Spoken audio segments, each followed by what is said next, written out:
ते प्रिंटर खूप छान आहे. ते प्रिंटर रफ अँड टफ आहे, पण एनी टाइमवरती सर्व्हिसिंग ठेवली असती ना तर प्रॉब्लेम नसतो. त्यांना जवळजवळ 1 महिना 15 दिवसात त्यांना सर्व्हिसिंग पाहिजे. मी त्यांचे पहिले तर तिथून स्टार्ट होईल. आणि हा स्टार्टिंगला एकच काम करा, ते जर लाईट येत असेल एक साईडने फेंट येत असेल असे जर म्हणत असेल ना, सबसे बेस्ट पहिले जायचं आपला हा ड्रम युनिट काढायचा आणि थोडा शेक करायचा. ओके. कारण की मी भरपूर ठिकाणी हा पण प्रॉब्लेम आलेला आहे, ते म्हणतात लाईट येते. मी फक्त ड्रम युनिट काढला, शेक केलेला आहे, लावला, प्रिंटआउट एकदम ओके. एका साईडला पावडर गेलेली असेल त्यामुळे तो प्रॉब्लेम येतो. आणि नॉर्मली पण लोक काय करतात, दुसरा HP कुठलाही राहून द्या, तो टोनर काढतात, पॅक फोडलेला असेल पहिली शेक करतात आणि नंतरच टाकतात.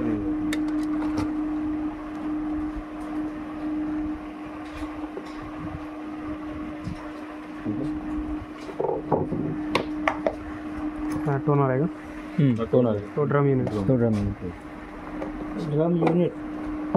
युनिट हा टोनर. आता आपल्याला याचं लेझर स्कॅनर साफ करायचा, बरोबर आहे. इथे एक स्क्रू असतो, इथे एक असतो, इथं आपल्याला नाहीये. नंतर नाही व्हिडिओ बनवतो ना. चालेल. नंतर इथे एक आणि इकडे एक, हे 2 स्क्रू आहेत खाली. ओके. 1 2 ह्याच्या वरचे नाही घ्यायचे आपल्याला. ठीक आहे.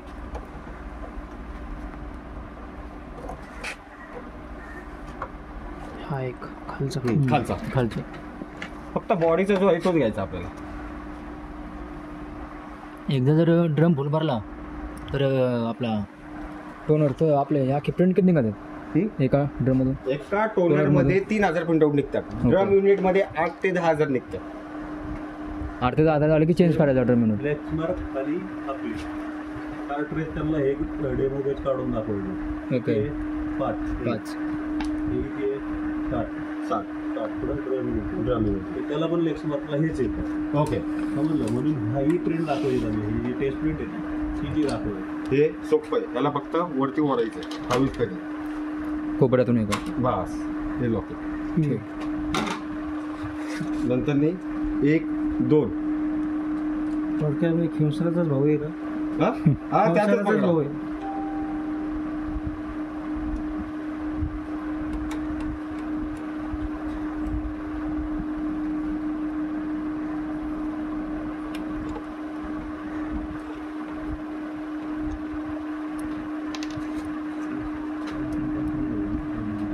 उघडायला एकदम सोपं आहे. एकदम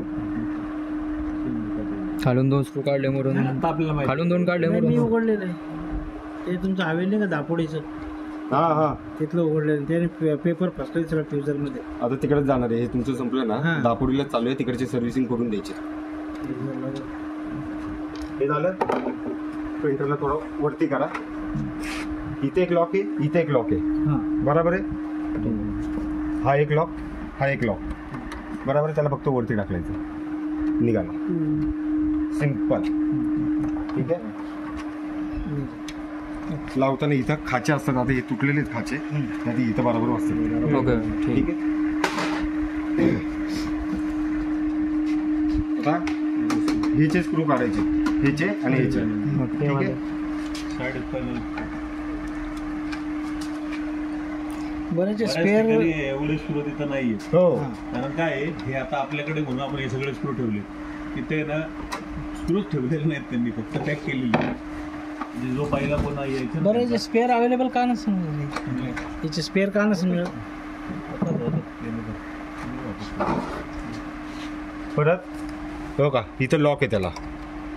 आता हा एक लॉक आहे, सेम जसा मागं होता तसा वरती घेतला, फक्त वर घ्यायचं आणि इकडनं फक्त झालं ओपन. इथं पण याला 3 पॉईंट आहेत. लावताना सेम पोझिशन.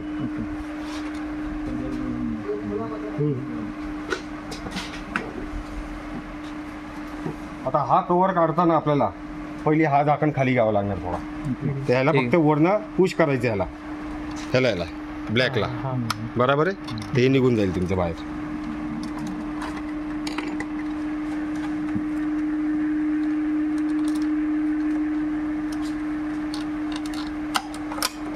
ठीक आहे. हे निघालं तुमचं. सेम ह्याला पण तसंच आहे, खाली लॉक आहे. हा एक आहे ओपन ओपन, आणि हा तिसरा ओपन. 3 लॉक पलीकडे साईडने 2च आहे. हा ठीक आहे. फक्त याला काढताना थोडंसं याची पोझिशन बघून घ्यायची. बाहेर ओढून घ्यायचं आहे. इकडचे 2 काढले आपण, मागचे 2 काढले, बरोबर आहे. हा झाकण निघाला तुमचा. हा आहे तुमचा लेझर स्कॅनर. ह्याला फक्त साफ करायचं आपल्याला. जर साफ करायचं म्हणजे मी दाखवतो. हे पण जाऊन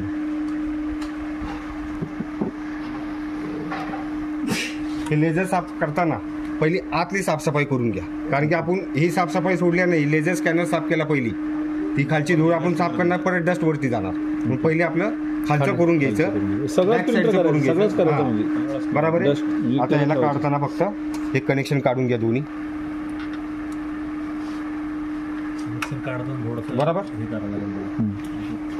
नंतर हे 3 स्क्रू आहेत, ते 3 स्क्रू काढून घ्यायचे. काय काय ठिकाणी हे कनेक्शन लवकर निघत नाही. हळूच कनी हे निघतं, पण हे कनेक्शन निघताना प्रॉब्लेम येतो, कारण ते आतल्या बाजूला आहे थोडं. आपला हळूहळूच काढायचं. आणि हा तिसरा इथं मागं.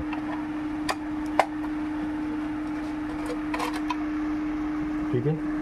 हे तुमचं लेझर युनिट निघालं. बाहेर घ्यायचं. ब्रश वापरला तरी चालेल ना? हो हो. ते दुसरं कापड पिवळं ते घेतलं तर बेस्ट आहे. लय बारीक. पण ते धागे अडकले बिडकले ते त्याला थोडं धुतल्यानंतर त्याला वापर. आता हा ओपन करतोय मी. त्याला बी ओपन करायचं. ह्याच्या आतच आहे ना लेझर, त्याच्या आत laser आहे. त्याला उलटा करा. इथे स्क्रू दिले तुम्हाला 4. ओके. ठीक आहे. हे 4 स्क्रू काढायचे आहेत आपल्याला. इथून लाईट पास होते. एकदम सिंपल आहे, काही इश्यू नाही याचा. बस हेच प्रॉब्लेम येतात, बाकी काही नाही. आणि एक स्टेपलर स्लीव आणि प्रेशर रोलरचे जे बदलायचे ते फ्युजर ओपन करून दाखवेल तुम्हाला. आता किती वॉरंटी राहिली याची?